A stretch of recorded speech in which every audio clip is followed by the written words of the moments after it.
मुख्यमंत्री एकनाथ शिंदे यांनी शिवडी न्हावा शेवा या सागरी सेतूवरून प्रवास केलेला आहे। मुख्यमंत्री शिंदेंनी सागरी सेतूचा आढावा घेतलाय। पंतप्रधान नरेंद्र मोदींच्या हस्ते या सागरी सेतूचं उद्घाटन होणार आहे आणि त्याच पार्श्वभूमीवर मुख्यमंत्र्यांनी हा आढावा घेतलाय।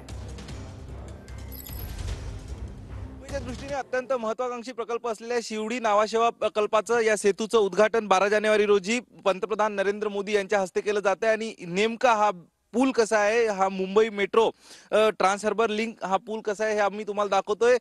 पूर्ण आपण जर याची लांबी बघितली तर 21.8 किलोमीटर इतक्या लांबीचा हा शिवडी न्हावा सेतू असणार आहे। मुंबई आणि नवी मुंबईला जोडणारा अत्यंत महत्त्वाचा पूल, अत्यंत महत्त्वाचा सेतू म्हणून या पुलाकडे बघितलं जातं। याचंच नामकरण महाराष्ट्र राज्य सरकारकडनं आता दिवंगत पंतप्रधान अटल बिहारी वाजपेयी यांच्या नावावरती अटल सेतू असं ठेवण्यात आलेलं आहे। आपण जर बघितलं तर मुंबईच्या समुद्रावरनं हा पूल जातोय आणि आतापर्यंतचा सगळ्यात महत्त्वाचा आणि सगळ्यात लांब, देशातील सर्वात लांब असा सागरी सेतू म्हणून या अटल सेतूची आता ओळख इथून पुढे होणार आहे। कारण या सेतूचा 16 किलोमीटर लांबीचा, तब्बल 16 किलोमीटर इतक्या लांबीचा भाग हा मुंबईच्या समुद्रावरनं जातोय आणि त्यामुळं हे अत्यंत महत्त्वाचा प्रकल्प मानला जातोय। मुंबई आणि नवी मुंबई वासियांसाठी हा एक दिलासा असणार आहे। वाहतुकीच्या कोंडीतनं त्यांची सुटका होणार आहे आणि दोन शहरं यामुळं जवळ येतील आणि या दोन्ही शहराचा विकासाला गती मिळणार आहे। कॅमेरा पर्सन रोहन पवारसह अक्षय कुडकेलवार, TV9 मराठी, मुंबई।